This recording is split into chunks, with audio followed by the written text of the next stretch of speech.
इस वक्त हम खड़े हैं एक पार्क के पास और जहां मेरी मुलाकात होती है सरदार महेंद्र पाल सिंह जी से।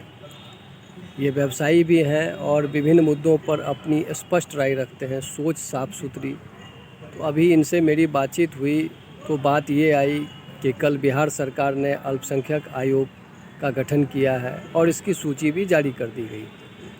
उस सूची पर इन्होंने हैरानी प्रकट की और इसकी वजह यह है कि उस सूची में एक भी सिख प्रतिनिधि का नाम नहीं है, जबकि ऐसा पहले नहीं होता था। अब हम इन्हीं से जानते हैं कि इसके बारे में इनकी क्या राय है, क्या सोच है। महेंद्र जी, इसके बारे में आप क्या कहना चाहेंगे? देखिए, ये तो एक तरह से सरकार की विफलता ही कहेंगे। होता क्या है कि अभी तक पिछली बार तो हमने जैसे सलूजा साहब थे जो ये सिख समाज को का प्रतिनिधित्व कर रहे थे। इस बार अचानक इन्होंने अल्पसंख्यक आयोग का गठन भी कर लिया।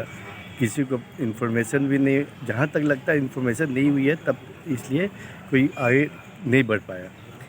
तो इसमें हर हाल में एक अपना प्रतिनिधित्व सिख समाज से एक होना चाहिए था, जो अपनी बात को बोल्डी रूप से सरकार के समक्ष रख सके। हम लोगों की समस्याओं को या अदर जो भी कास्ट के हैं उन लोगों की समस्याओं को भी हम लोग बोल्डी उनके पास पहुंचा सकें। तो हम उम्मीद करते हैं कि हम लोग की इस बात को अगर आप लोग के माध्यम से उनके पास जाएगी तो सरकार इस चीज़ के बारे में सोचे, विचार करे और जितनी जल्द से जल्द हो हम लोग के समाज से भी कुछ लोगों को या कम से कम एक प्रतिनिधित्व को भी इन्वॉल्व करना चाहिए। आपको लगता है कि बिहार में सिखों के हित को लेकर के, उनके विकास कार्यों को लेकर के, उनकी समस्याओं को के समाधान को लेकर के राज्य सरकार की नीति या उससे जुड़ी हुई कार्रवाई जो है वो उचित है या उसमें कमी है? देखिए, इसमें अभी कुछ भी करना जल्दबाजी इसलिए हो जाएगी क्योंकि नीतीश जी क्या सोच के नहीं किए ये उनका अपना मामला है। लेकिन एक सही मायने में उनको एक हम लोग के समाज से एक का प्रतिनिधित्व लेके आगे बढ़ना ही चाहिए था। ये इनकी विफलता कहें या जो भी इनको, ये ठीक बात है कि उन्होंने हम लोग के समाज के लिए 350वें साल का जो हम लोग का जो प्रतिनिधित्व उनके द्वारा हुआ वो बहुत ही सराहनीय और तारीफ़ काबिल रहा, जो कि पूरे वर्ल्ड में हम लोग के समाज की सेवा की भावना के साथ उन्होंने जिस हिसाब से किया था उनका पूरे वर्ल्ड में नाम हो गया। तो मैं उम्मीद करता हूँ गवर्नमेंट, नीतीश जी हों चाहे जो भी हों, वो हम लोग के इस पर हम लोग की आवाज़ को नज़रअंदाज नहीं करेंगे और जल्द से जल्द किसी न किसी को बैठाएंगे।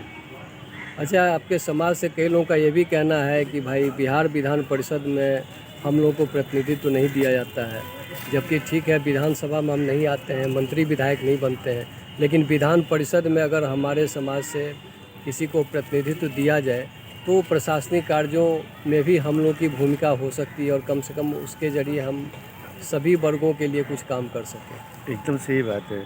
ये हम लोग का दुर्भाग्य कहिए कि जब से बिहार में जो विधान परिषद हो या कोई या एमएलए या एमएलसी जो भी है, सिख समाज से अभी तक कोई भी डिप्यूट नहीं हुआ है। और जो कि ये कमी कहीं ना कहीं कसक हम लोग में है, क्योंकि ये किसी न माध्यम से, जैसे हम लोग की क्योंकि संख्या कम है तो ड्यू टू दैट रीजन लोगों का सपोर्ट होता है ना, वोटिंग पॉइंट कम हो जाने के चलते नहीं हो पाता है।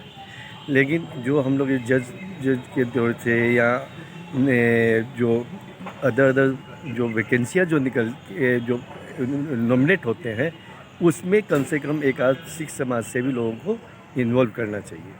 आप लोगों की कोई और समस्या जिसके बारे में आप सरकार तक अपनी बात पहुंचाना चाहें? नहीं, समस्याएं तो अनेक है, वो तो चलती फिरती रहती है। बस हम लोग सब कोई भाईचारे की तरह सबको एक जगह सुख सुविधा के साथ रहें, ये हमारी सरकार से मांग है। धन्यवाद।